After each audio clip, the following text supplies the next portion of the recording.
Hey folks, welcome back to the Streamography Studios here in downtown Gloucester as we are talking St. Peter's Fiesta. This is a collaboration for a broadcast amongst Streamography, 1623 Studios, Bridge Cape Band, and we're doing this on behalf of the St. Peter's Fiesta Committee. And we're speaking with key components of St. Peter's Fiesta in the days and weeks leading up to the big event this year. I believe it is the 98th year since it's begun, right, in 1927, so pretty heady stuff. We're talking Greasy Pole today. I've got three heavy hitters with me. Tommy Favazza to my left, Vinny Parisi right across me, and Scotty Amira. How you guys doing? Thanks for being here. Good. Thank you for having us. Yeah, really appreciate it. So, all right, let's start with, I guess, for folks who aren't familiar, or they've probably seen a highlight or two on ESPN, and, they know there's that crazy thing that happens in Gloucester once a year. Tony, you want to just tell, what is the Greasy Pole? And sort of how did it come to be? Pole is a platform that sits in the middle of Gloucester Harbor off Pavilion Beach, about 150, 200 yards off. 40-foot pole. Every year we go out there, we grease it, we put a flag on the end of it, and the lucky guy who gets it gets to get carried through town, and he becomes a superstar and a legend in Gloucester for at least the day or the weekend. Yeah. But you're always known as a champ after you win it. So we'll see each other, and Vinny will say, "Champ, what's going on?" High five, hugs. It's a lot of respect through the Greasy Pole community, as they say. So, Yeah. it's a good event, but it was brought over from the old country. From our ancestors from Italy, brought it over here. It was an event over there, so they brought it here, and it definitely highlighted the St. Peter's Fiesta. It wasn't as big as it is now. Before, the same boats were the big draw and the big event, Right. because all the fishermen, and that's the way it should have been. And now the fishing industry has changed. We made some changes in the Greasy Pole, how it functions and flags and everything. And now it's a major event, especially with the footage from you guys and from being on ESPN and local news stations. So it's a whole new ball game now. Yeah, I was researching Greasy Poles from yesteryear, back in the old country. It's been going on in Europe since the 14th, 15th century. The pole was vertical over there, right? And I've actually seen a couple of vertical poles here in the States too. And basically people would try to climb up. It was like a test of manlyhood, basically. And you're trying to climb to the top and you get fresh food or musical instruments or things like that in your village. Right. And then that really sort of took hold in Sicily and then was brought over here. Well, it used to be, back in the old days, it was at the end of the playground wall. Yeah. So they had it at the playground wall, and that's how you used to walk it. But at low tide, couldn't have it because you guys would get killed. There's all rocks there. So they had a big move, put it out in the middle of the harbor. When it gets low, some of our guys will hit the bottom. It's only about 6 feet. So when you're going down 20 feet off the pole, you kind of sink into the mud underneath. It's kind of scary, but Right. no one's got hurt that way. Thank God. Cross our fingers. Now, all three of you have walked, many times. So I'll ask you, Scotty and Vinny. So why do you walk? I'll start with you, Scotty. It's a rite of passage. If you grew up in Gloucester, you watch the Greasy Pole, big celebrations, Italian families. So it's a rite of passage. You grew up throwing rocks in the water, watching it as a kid, and you want to walk it when you grow up. Mm-hmm. You, Vinny. So my family's big with, Fiesta in general. My father was on the committee, my grandfather, my uncles.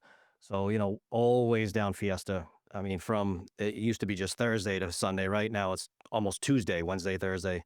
But I'd go down the Greasy Pole and I'd watch the guys walk and, Peter Black, right?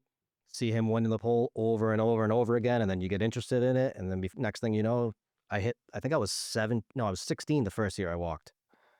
And then they came up with that rule that you have to be 18. So I didn't walk when I was 17, got back on when I was 18. And then I think I won when I was 20 and 21, Mm-hmm. which if you're going to win the Greasy Pole, that's when you win the Greasy Pole. Yeah, right. Well, so I guess it's what sort of goes into preparing to walk the pole? Do you just sort of get Viva fever when you see the altar getting built and it's Absolutely. yeah. So well, I guess Tom has a better question. How has it evolved over the years? I wonder how much, let's see how much things have changed and how much things have stayed the same. You look at the pictures of the old Greasy Pole contest, there's like 20 guys up there. Not a lot of people used to walk the pole. Who's nutty enough to walk the Greasy Pole? And it wasn't as built as it is now. Back then it was pretty shallow. It was pointy. It was all sorts of different shards up there and stuff. But now we did a good one after the 15, 20 years ago when the pole got knocked. Oh yeah, the off. bad storm there went. Yeah, so we put a new one up and different height. The flags are way different. Back in the old days, used to put they used to put a pallet rack, a pallet piece of wood from a pallet, and stick a dirty rag on it. There's your flag. So as it progressed on, I said, we want a trophy. So the guy's got to win a flag. You want to put up in your wall. You want to put in your living room, So we made some adjustments. So now we make it a pretty flag. All right. I have mine hanging. Yeah. Yeah. So you can put it in your living room, put it in your man cave, put it in your office. It's something they can cherish, and share with their family. So that's probably one of the best things we did up there. So these guys can have something. I know the kids who had those sticks. When I won mine, I had a dirty red flag on a broomstick. Yeah, I remember. Yeah. And I don't even know what that is. So these guys can have those and have them forever. Yeah, it's a cool memento. That's a great moment, and it has Fiesta, it has St. Peter on it, and just the year, the date, everything is on it. So it made a big difference, and the guys love it. So that's a good thing for the sport itself. And obviously the grease has changed, so we have rules and regulations. Back in the old days, I don't even think these guys walked on the black grease or the blue grease. I did the first couple of years. 1987 was my first year walking. Oh yeah. And then they changed the rules because it's basically throwing pollution in the ocean. So they So tell me, you're going from an axle grease to a biodegradable, or the axle grease is biodegradable, and then we started using Crisco and mixing it up with a mixer and a drill, trying to get it really soft. And then That wasn't a walker's favorite, by the way. it wasn't, but it worked. So we put olive oil in it and vegetable oil in it, and we started mixing stuff into it. That's biodegradable and food based, so we don't pollute the ocean. And it got a little slipperier, and then we got the green stuff, which was really good. Yeah, I think that's Really good. closest to the blue grease that I walked. I didn't walk in the black grease, but the blue grease was pretty. Yeah, so if it goes 3 or 4 rounds, it's not bad. But some guys got something on their feet and they can walk out there. And you watch Derek walk out there first round, like this is Derek Hopkins we're talking about? Yeah. yeah, and Derek is a talented kid who knows how to walk that pole more than anybody I've ever seen in the years. You had Salvi, and then you had Peter Black, and now you have Derek. Yeah. So it's generational of the champion sticks out for that. Derek's walking a sidewalk. He could walk to the statue, a fisherman statue, and walk back. You know what? That's unbelievable. Unbelievable how talented he is. And it wouldn't matter if it was blue grease, black grease, Crisco, or the green stuff we use. You know what? Don't matter. The kid knows how to walk the grease. So why do we think that is? For example, like the guys that have these runs, right? Like whether it's Salvi or Peter Black or now D Hop, right? So what are they doing differently, or is it just a matter of balance? Like what secret sauce do these guys have? Well, as you know, Derek's dad, Rich Hopkins, Yeah. was a former champ, 2-time champ, I believe. So Derek grew up. Rich set up a pole in his backyard. So Derek has been walking it since 4 or 5 years old. Some sons play wiffle ball. They walk the pole. Why not? Unbelievable. I mean, it has to make a difference, right? If you're practicing a little bit, Yeah. growing up, walking it. It does. So that's why we put the rule out, no practicing. Right. If we catch you practicing before the pole, no one else is getting that advantage. Yeah. So we say, if you practice, you're gone. So we took the ladder out. Yeah. All right. Yeah, because a couple guys used to sneak up once in a while and Do that stuff. Mm-hmm. But it's more, I look at it as more confidence. You won 1 year, then you win another year. Now you're invincible. All right. You're bulletproof. I could do this all day long. Boom, boom, boom. Peter would walk it, Derek walked the same way. They got the confidence. They know how the step. They know exactly what to do. They have it. They have that little Yeah. something. And then there's sometimes you just get the breaks. I mean, for what that happened last year, to go a whole other round of competitors who could have taken the pole, and it gets back to Derek Hopkins. The same way went back to Richie Hopkins when the flag went down that time too. That was the craziest one that I remember. Yeah. And then the same thing happens with his son. I was out there when Richie did that Yeah. and blew me away. And just gets up there the next time, just like this he was. Didn't get upset. could care less. Boom, walks out there like it's another day, and it's a good family. Yeah. So Paulie Shimataro as well back in the day, yeah. probably 90s. I think he grabbed half a flag or He grabbed just a the flag. So yeah. Paul, half a champ Shimataro. Still, what about full the next day? Yeah, that was on Saturday. Yeah, Put on that's full right. Sunday, That's right. just because he at least grabbed the flag and did something. But poor kid, Stevie Militello did the same thing. I was up there with him walking. He went out there, grabbed just the flag, swam back up. I was getting ready to walk. He looks over at me, he goes, "Cuz, if you take that down, you only get the stick. I'm keeping the flag." That's cool. So there's a lot of things like that do happen. As you know, a couple of years ago we reinforced the end of the pole because the end of the pole is like a dirty cigar. It was just rotted out. I mean, there was nothing left on it. And it's run out because the flag's nailed into that pole over and over and over. Still, it's 50 years old, 40 years old, whatever it is. Yeah, and the platform and pole, for those of you from out of the area, like it sits in that harbor year round. Year round, so nothing goes out. But when we changed the greasy pole out, we didn't change the pole. We just changed the platform. So the end of the pole is kind of old. So we put some reinforcements on there, put some new wood on there, held it together, and then we put same length nails, but it was more secure, much more secure. So guys were literally grabbing it and not taking it down and bouncing off it. It made for great entertainment, but it made for a lot of disappointment for a lot of kids that were out there trying to grab it. It wasn't done deliberately. It was just the way it was. It was just something that they had to get used to. When the next You had to get came broken around, in. boom, the thing got taken down. They knew, and I made no bones about it, guys. Run through it, grab it, take it down. It's not going to be a one-arm thing. Not this time. It's something that you got to hold on to. Yeah, there's a couple times I got slapped off or, taken off with the forearm. Yeah. It happens, but You got there, it doesn't matter. Right. Joey True. Pomazano took it down with his feet. You got guys taking it down with one arm. I took it down with one arm when I won it. But things change, and you got to adapt to the sport. All right. Let me ask you this. I'll start with Scotty. The first time you walked the pole, what was going in your mind? So first of all, even climbing up to that platform is tough. It's covered in barnacles. It's rough as hell. Like, just to get up there is an achievement, especially after pre-gaming for a while too. But now you're up there your first time as a kid and you're looking down that pole. What are you thinking? First time I was up there, I was shit-faced. Yeah. Absolutely. And you're just so excited. You finally made it. You went through, back then we had no Facebook, we had no social media. So back then you had to find out who had the list to get up there. Jimmy Verga got me on, my neighbor. But when you get up there, you're just thrilled. You let it all out. So you're just balls to the wall. The first year, yeah. Yeah. Oh yeah. How about you, Vinny? So the first year I walked, like I said, I was 16. So I didn't even know what to think of it. Got up there, did well.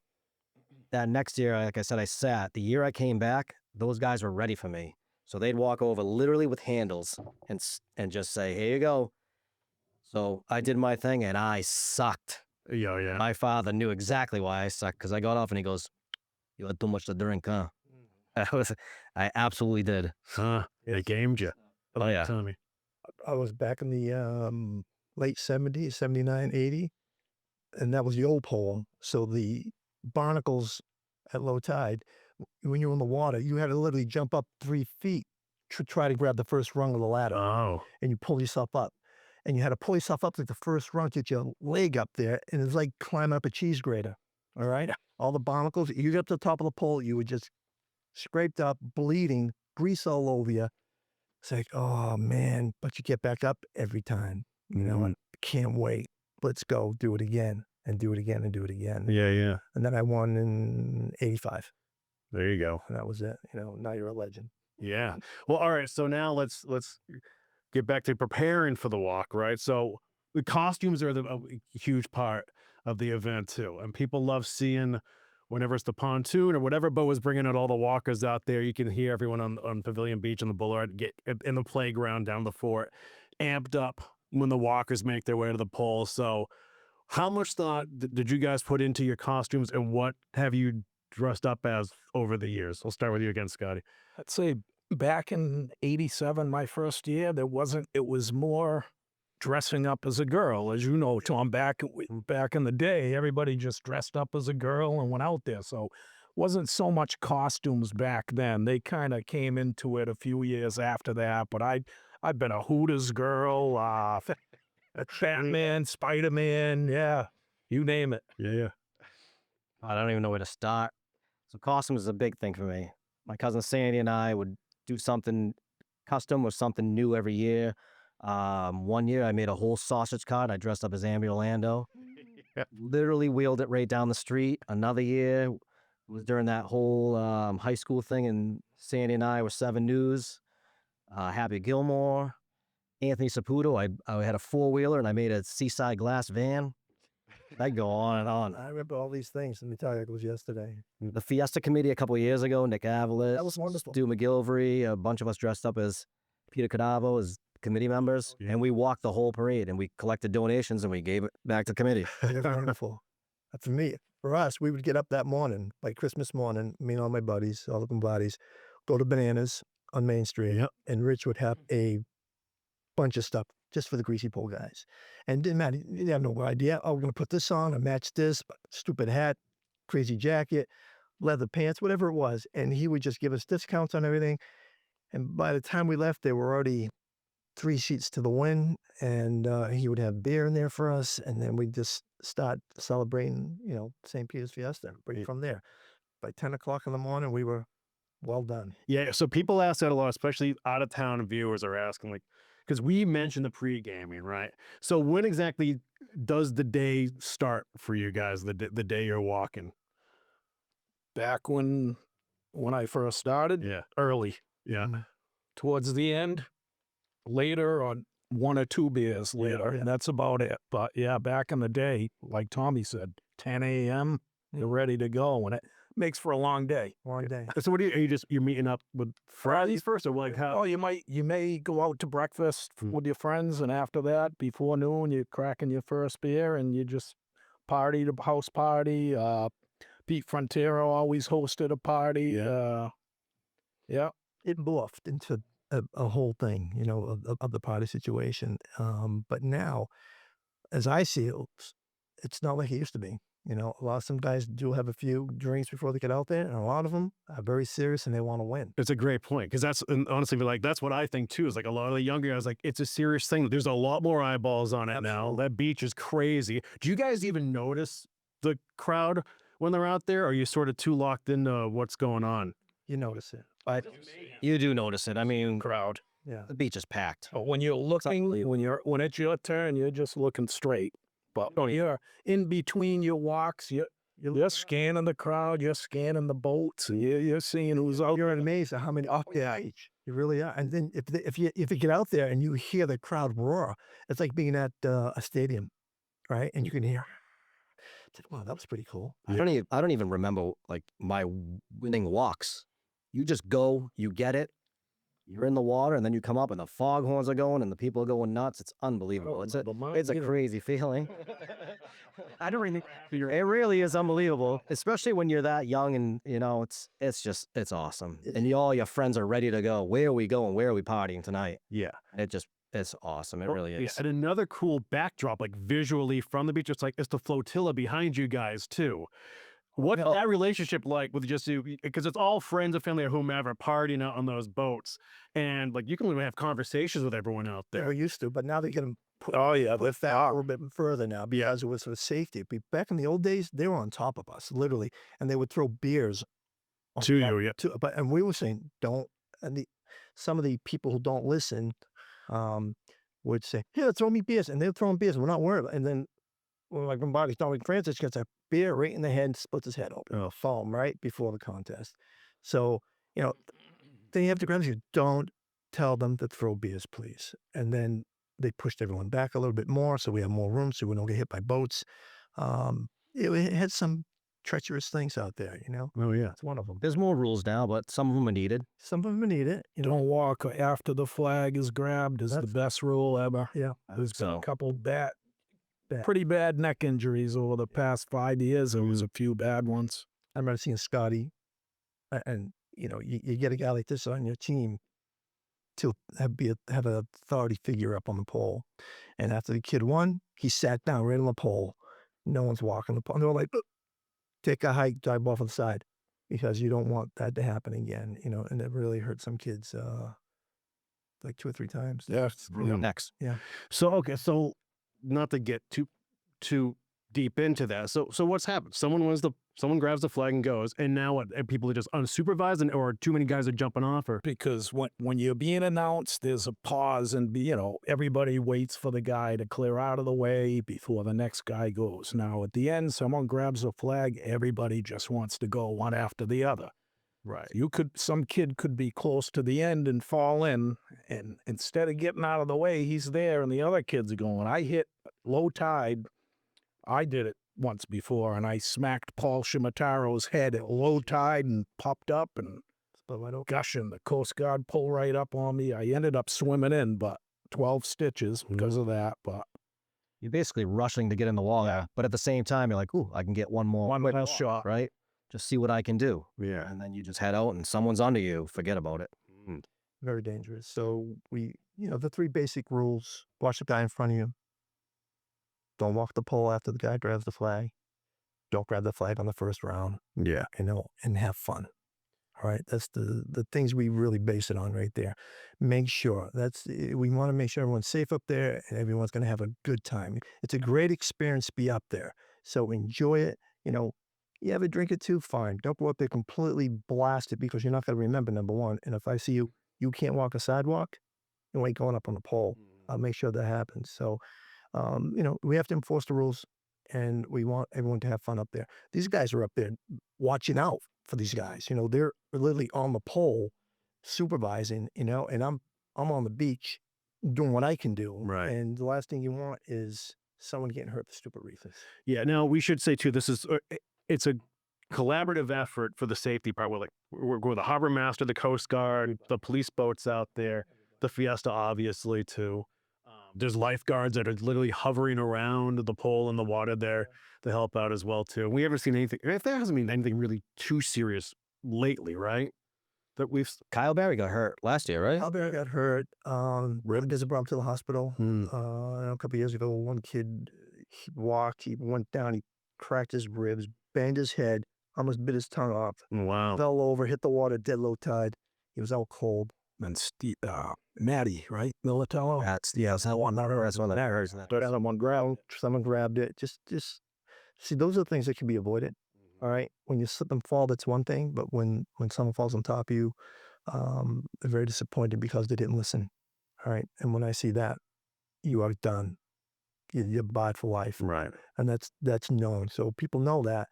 Because I have binoculars and I'm watching everything, and we can see the replay that you guys play on TV, and we see the guy walking after, you're out. Yeah, and the guys are essentially, you're policing yourselves out there Yes. too. Yeah, and that rule wasn't implemented yet when Matt got Right. taken out. Mhm. So That- that's why that got put in pretty much. But Yeah. it's a great rule. I think it has to stay. Yeah.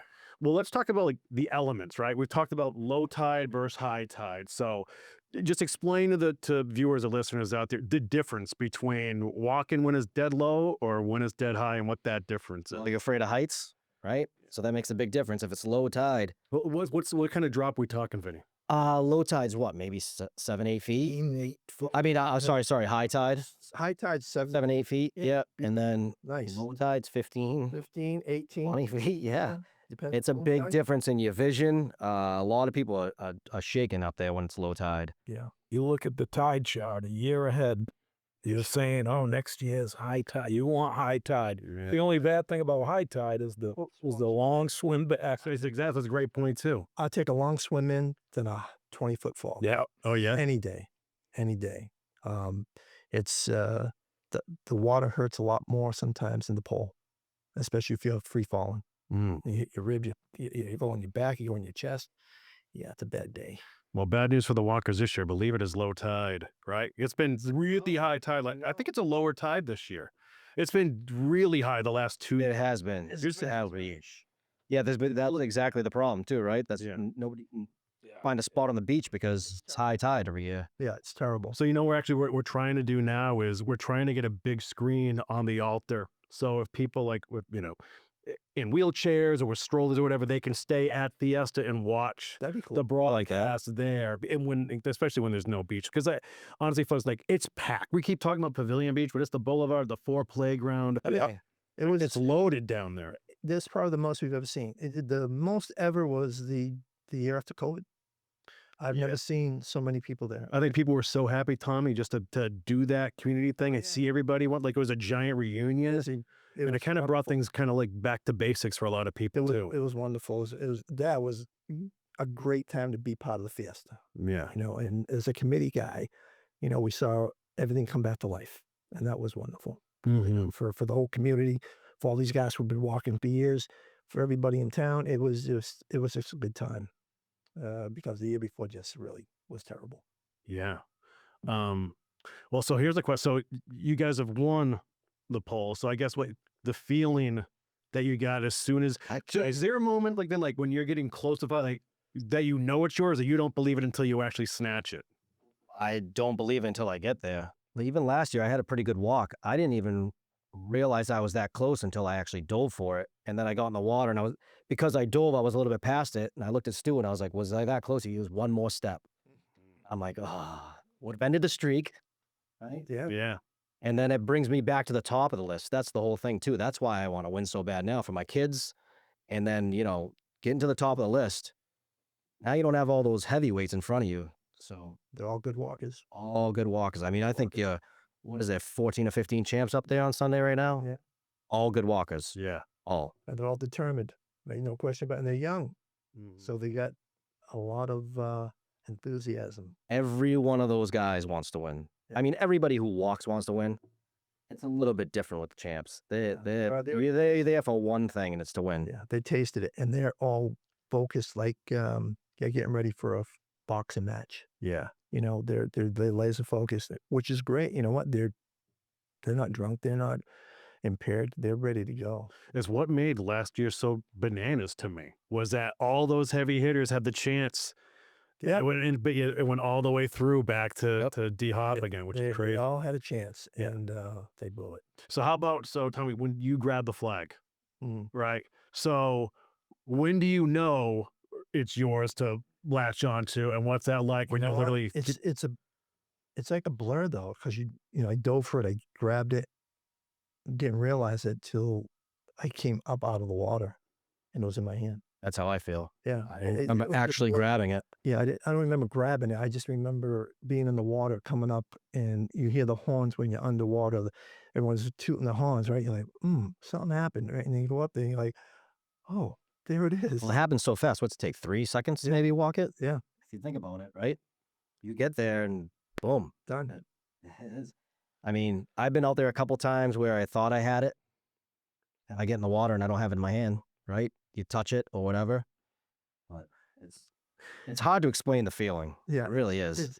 To be at the end of the pole is different. To walk it normally, you know every one of your failed walks, but to win it, it's a strange You thing. know what I think it is? It's not a team sport, right? You're there for yourself. How many things do you win by yourself, right? Yeah. So it's a different feeling. It's not like when you win a football game or a championship, sports championship. It's just different. It's different. It is different. But the good thing is, when you win, and all your bodies are just as happy as you are. Yeah. Carrying you off the beach. Yeah. That's probably the best feeling. So sorry, that's why I was going to ask you now, because you've had many of your buddies have won, right? So now walk us through now. The winner emerges with the flag from the water. What do you feel like your job is? You're going in to congratulate him and then actually get him up on the shoulders. Let's walk us through that. Absolutely, yeah. Your friend wins, you want to be right there with him. If it's high tide, it's going to take you a while to swim in, and you get right up there and you hoist them up, and it's a good feeling. Yeah. And then, so what's the procession after that? You walk the winner up beach past all the beach and beach court, and then what happens then? From there, well, the tradition now, probably the last 15, 20 years, is you hang a right down there at the beach court, and you go to the shrine they have down on Commercial Street there. Yeah. Eric and the DeCastro family do a great job. And they put that whole thing up for everybody, and they take a picture in front of the champion emblem up there, and everyone just shows up there. It's like magical. And everyone's there. All the family members show up, all the friends show up. It's like about 500-600 people just hooting and hollering. I was like, well, that's pretty cool. Back in the old days when I went, they carried you to the old timers of the St. Peter's Club, right? Yeah. And you start drinking beers and all that crazy stuff. And back then, what do we get? A case of beer and $25. Did a quick pit stop at Felicia Oil. Yeah. Clean up. Clean up real quick, and then, straight to old timers. Yeah, Yeah. clean up with all the rags. Free beers for the weekend. Yeah. That's right, man. And we should say too, like, so the prize is essentially it's bragging rights. That's it. That's what this is. Yeah. Right. Yeah. Flag. That's what you get. Yeah. I don't know if you get that in any other community, but where Gloucester's so close and everybody knows everybody. It's a good thing. Yeah, it is a good thing. Yeah, it's pretty special. So, all right, not to backtrack just a bit. How about strategy on the pole? Because we've talked to a bunch of people who've walked, and like, we'll hear like baby steps will kill you, a sprint may kill you. So, what do you feel like is like a proper strategy? Does it depend on if you know like how slick it is that year, or like does any of that come into play? Or You're asking the wrong guy. 34 years, my strategies never worked. But I would say our strategy is pretty similar, though. I would say they're pretty similar. I mean, I started out back then walking sideways, step over step, but the past 10 years or so, I just went straight at it. And I don't know, I kind of think the sidestepping worked a little better. I sit a little bit further back in the box, which I should probably stop doing because I keep coming up 4 feet short. So if I start a little closer, maybe I'll get out there, and then it's just balls to the wall. I just go out there. but yeah, Fast as I Stepped can out like a go. rocket. Okay. And the other guy who compared to him would have been Chris Carlson. He came out like a rock, but Chris won. Chris was my favorite walker growing up. oh yeah, And he just right out there. And then you have other guys who do the side step. The other guys who do the front. I saw a guy just walking front, and his feet were going over the pole like this. It's like, how the hell is he doing that? Got to the end of the pole, right? It's like, so everyone has a different strategy, but their body and their feet all balanced together. You know, I may not come out fast. Benny comes out fast, but he is successful for him. I come out slow. It's successful for me. So everyone's got a different strategy. If your strategy works, you stick with it. If it don't, you're gonna get killed. mm-hmm. You know, no question about it. So no rhyme or reason, just No, it's just a feeling. yeah, It's a fan. Yeah. That's how it is. It's a feeling. Can we talk about proteges and walking in honor of someone else's name and what that means? And do you walk for anyone? And if so, who and why? Well, none of us would walk for anyone. Right. All right. Because Well, just explain that, Tom. So I have someone who walks for me. Mhm. You know, he wants you representing the family name. Someone who's passed away. Some of the uncles they used to walk the pole. Some of their dads who are no longer with us. I want to walk for my dad. He was a champ. All right, you know, we're gonna walk. You know, you're gonna honor your family by having a walk for your family. You mentioned the family's name, how their dad was. He's a skipper of a boat. He was a lumber on the docks. It's an honor for them to walk for somebody, and they get up there and they cherish it. You know, thank you very much. My dad's gonna be he would have been so proud of me, and you know, you make someone's day by doing that for them, and that means a lot. So it's something that's a great tradition, and it'll never be broken. Yeah. And so how did it work back in the daytime? Was like, would the family ask someone to walk in honor of somebody, or was it brought up by the walker? Like, A walk, you know what? It was something that said, you know what? He can't walk no more. Can my son walk for me? Mhm. Can my nephew walk for I'm a champ, but for my nephew, yeah, you know what? Put a protege up there. So let's see how he does. And it worked out well. So you get some young blood up there.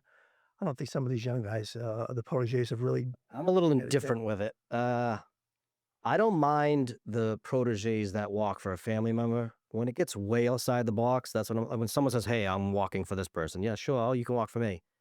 I'm like, come on, like, we worked our way here, and then you just get to jump on because you can't walk Friday. You know what I mean? Oh, I didn't get on Friday, so I'm going to walk Sundays. So I- those type of guys kind of drive me a little bit nuts. Yeah. But for the most part, if your father's a champ or your uncle's a champ, sure. But just let's not stretch it too far. Right. And there should be some rules set too. I mean, I've mentioned it to Tom a couple times. Like, if your protege wins, I don't think you should get another protege. That guy's walking for you as his own champ for the rest of his career, just to shorten down the list a little bit, you know? Mm-hmm. You keep, you know, Sunday is a different mentality than Friday and Saturday. So you've got some young kids up there who are trying to trying to do something, but I don't think any proteges have really raised to the top in the last few years. Maybe one or two off the top. Yeah, there's maybe a couple. Yeah, but that's about Mark it. Allen, one is a protege. Yeah, Ali D'Angelo, one is a protege. yeah. They're up there. They're up there, few and far between, which is good. So it gives a little bit of a mix. You know what's cool is talking to you guys about this. Every time Fiesta comes around and you get in conversations with guys who walk the pole, you all have an encyclopedic knowledge of who's won, everybody's walks, their styles. Like, it's pretty effing crazy when you think about it. Like, that's a lot of guys over a lot of years, and ladies too. Because the biggest roar last year was female walker came in. She did really, really well. She walked on Sunday, if I'm not mistaken. Yeah. She walked I mean, if DraftKings wants to make something happen, they can come talk to us, Yeah. and we can set the odds for everybody. Seriously, right? Absolutely. Yeah. It is pretty crazy how you guys have. It's almost like you all have baseball card knowledge when it comes to that stuff. You know. Like if you grew up, I grew up down the fort. All right, my grandfather started the Fiesta. My uncle Sadudi. So when I was 5 years old, my father was bringing me out there, sweeping the altar and doing all the stuff out there at 5 years old, passing pins out and all that stuff. So it was embedded in your soul and your blood. You know, it's just what you lived for back then. I thought the whole world stopped during Fiesta time, you know, when you were a It kid. does. And yeah, you know, For us, it does. Yeah, it's true. and so, you know, it's embedded in your body and you keep moving and moving with it, and things change and you change with it, and it worked very well. But you know all this stuff because you see it change, and it just focuses in your brain all these memories of what happened, when it happened. You know, you tell some of these guys they knew when who won the same boats in 72 and 73, who won the Greasy Pole in 86 and 87, who won the pieing contest back in 64. I mean, it's crazy how much people know about it. Yeah. The statue was down the fort, then it was at the club, and then it was over here. It was just This float and that yeah, float. it was you good. know? It's good stuff, but people know this stuff. So the Fiesta, you know, it's a lot of people putting their input in to make it a great event for the town. Mhm. Period. What do you think about the increased popularity in the event? Because the whole ESPN, Boston news stations, nationally, like it's kind of gone on in like drips and drabs over the years, and now it's getting more pronounced. Like the last 2 years, we've been covering it live through Fox TV on their live app, and that's happening this year too. And there were like Greasy Pole watch parties in bars and restaurants like around the country. People were sending us pictures like, "Hey, look, we're looking at you guys, and look who's walking now." Like back in Italy, like it was insane, and it's just getting bigger and bigger. It's like, do you feel like we're on the verge of another, like we're in a pivot point and something's going to change here, or are you worried it might get too big for the city? It's well, where are we gonna put the people? Number one. That was last year Sunday was, Yeah. I think it was the movie that came out, the Grease. Yeah, Love and Grease. Yeah. I think that drew the people because last year, Fiesta Sunday, I have never seen anything like that. You couldn't walk down Beach Court. I went around and ended up on the playground, and even the playground was packed. And I'm pretty sure it's because of the The documentary. documentary that came They out. did a good job on it. Yeah, oh yeah, We won a Grammy absolutely. for it, which was great. Yeah. You know, I'm very proud of what they did. But you know, people are gonna come. Yeah, and shout out to Nick Edmonds for that. I mean, that was Great job. awesome. They did a great He was working on that for a couple of years. You know, there was a lot of time invested in that. Yeah. Yeah, because he actually asked me. I remember when he was walking around a couple of fiestas before, just gathering info and who should I talk to, and which was cool. And so I was talking to him here and there, and he asked me to participate, and I actually declined because I didn't want to misspeak, and I was like, there are so many other people who can talk to this event in a more educated way than Yeah. or they're tied in deeper, and I didn't want to take time away from them. But it was awesome to see the final product and what that's done for the event. But you know, as you said, though, we had that, and then we were on ESPN, made the top 10. Yeah. You know, who knows next? ESPN's going to call us up and say, "Hey, we want to syndicate the show, show the whole thing on ESPN." It's not out of the realm, Tommy. Oh, I understand that, but know, it becomes a whole new ball game at that point. Yeah. And you know, we have to be ready for it. And if it does get to that point, you know, good for us, maybe bad for us. You like to keep the Greasy Pole as a local thing. You know, all the guys up there from town, we all know each other up there. We're all brothers up there. You know, I'd be infiltrated by people from, I live in Georgia, or if I live in the other side of the state, you know, Stay home. You know? No one's getting on the pole unless they go through me anyway, so it doesn't matter. All right. We get the list. We spettati the list, as we say. We look at it and make sure it's going to be done right. We pick the names, and Turned down a lot of guys. listen, I become public enemy number one. He is definitely public enemy number one. Make no question about it. And it's been like that for years. You don't like me, the line goes around the block. Yeah. Get in line. All right. During Fiesta. Make no question. He's seen many things that people do and try to do, and they get pissed off at me. And I really don't care. Well, because they're just trying to circumvent the. Oh, they do everything. Yeah. You hear the stories. My dad had a drink with your dad back in 1954, and all this bullshit. I don't need that. Show me who you are. Put your name on the list here. And if you're lucky, maybe we'll pick your name. If not, then maybe see you next year. Next. Yeah. And then we don't take no shit. I don't, if you're going to be disrespectful or rude, insulting, any of that stuff comes into play. No time for that. Yeah. Goodbye. I've been up on the Friday pole for what, 10 years now?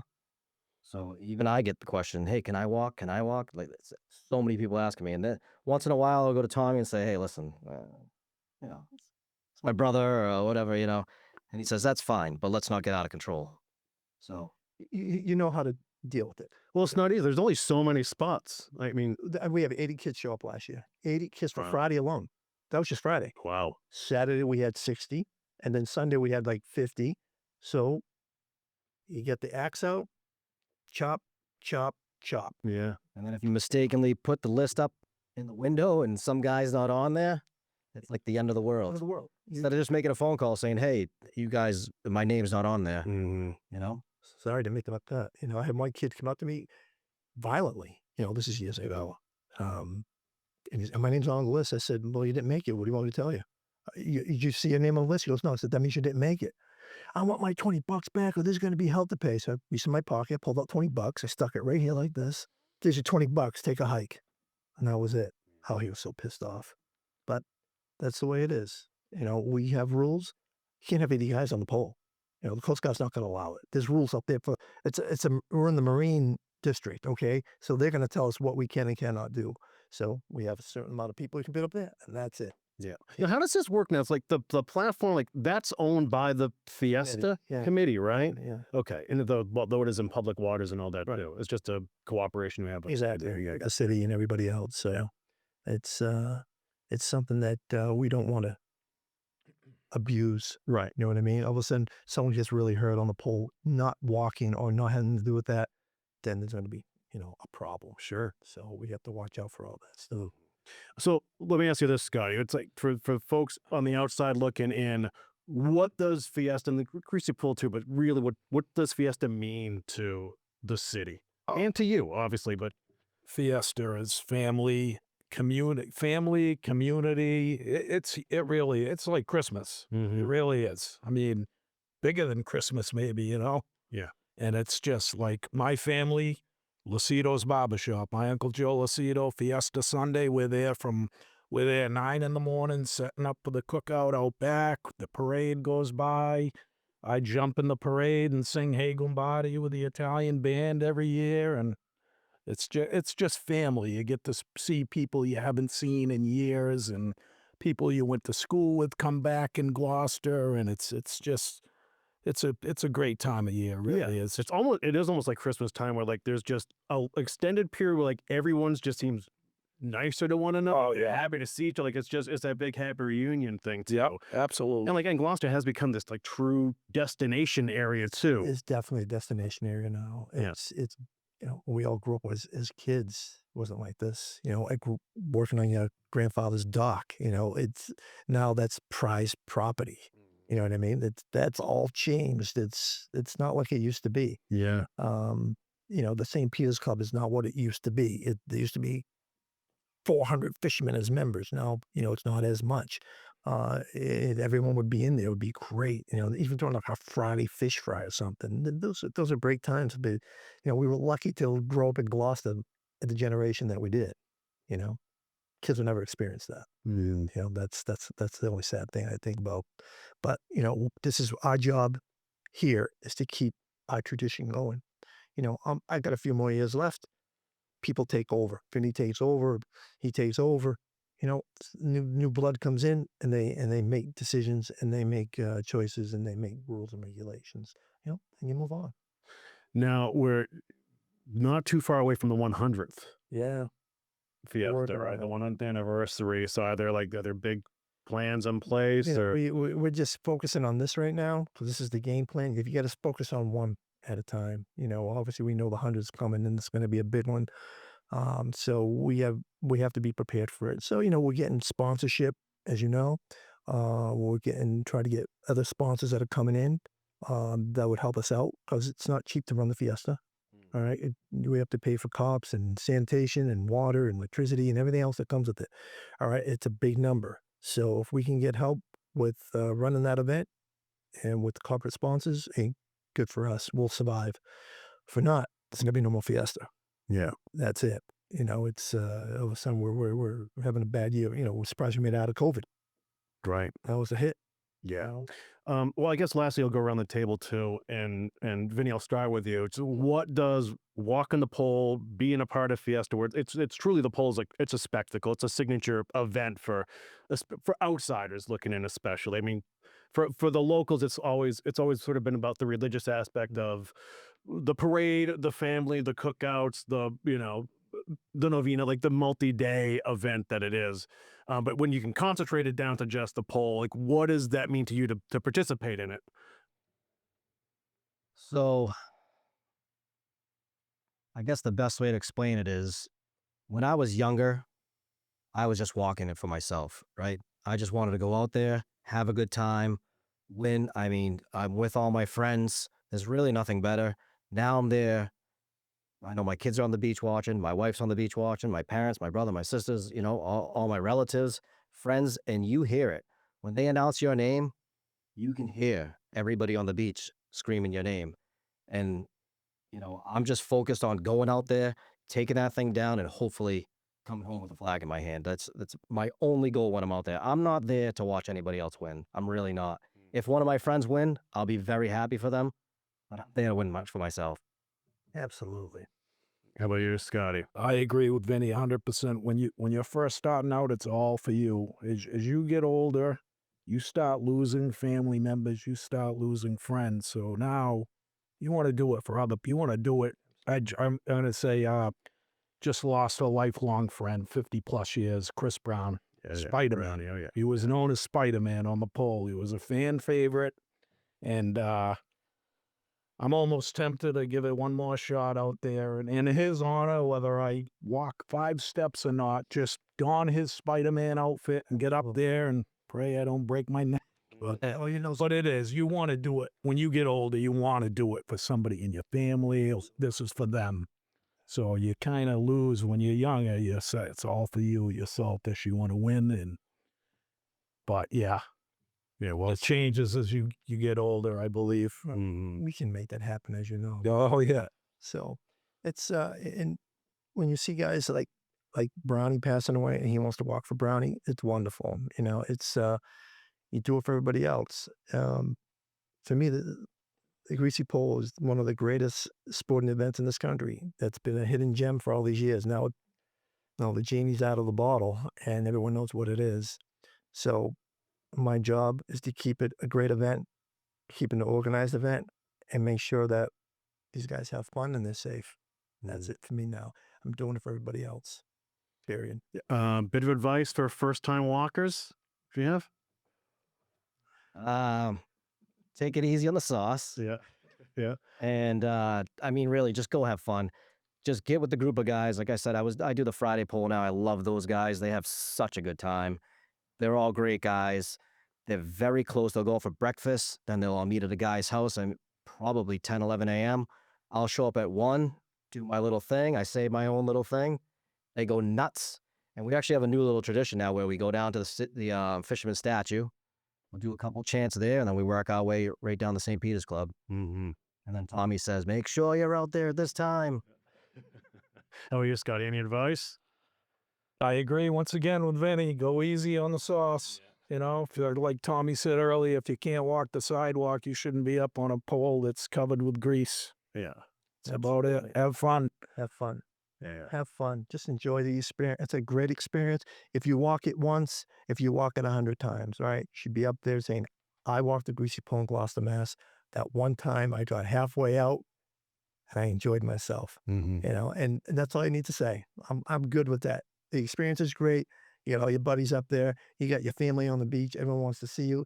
And when you get off the beach, when you don't win, your family's still there on the beach, Yeah. hugging and kissing you, high fiving That's you. great. Yeah. And that's something I've been watching for years and years and years. You just love that. So come on down, watch the pole, watch these guys walk, and say a prayer for them as they go out there. Yeah. There you go. Do we want to talk about the signups at all before we go? Or June 12th, Mhm. is it June 13th? It's Thursday, but June 12th. We're going to have the signups at the St. Peter's Club. You know, the routine. So we'll have the 3 tables set up. We'll have a committee member at every table. I'll be supervising the whole thing. So don't try to sneak your name on the list. Don't try to pull all the other things that you guys pull. And come on down. And if you guys want to learn more about the Fiesta, stpetersfiesta.org, you can learn more. They're also on social media as well. And we're going to be running a few more interviews leading up to the big event. Of course, we're broadcasting that live, all the sporting events, Friday, Saturday, and Sunday. We're live now from Fox. 1620 Studios, that's local cable channel 6 for you. But also, we're really all over the Bridge Cape Band's YouTube channel and Facebook page. There are big followings there around the world. And we'll be doing that through Streamography. Andrew Nicastro's joined here, which is really great. So, Tommy Favazza, Vinny Parisi, Scotty Miro, thanks for your time. Thanks for sharing these stories. One of the days was really awesome. Tommy, looking forward to working with you and I'll be on this next event, and really appreciate it. And Viva, and we'll see you guys in a couple of weeks. Yes, Cal Garrett.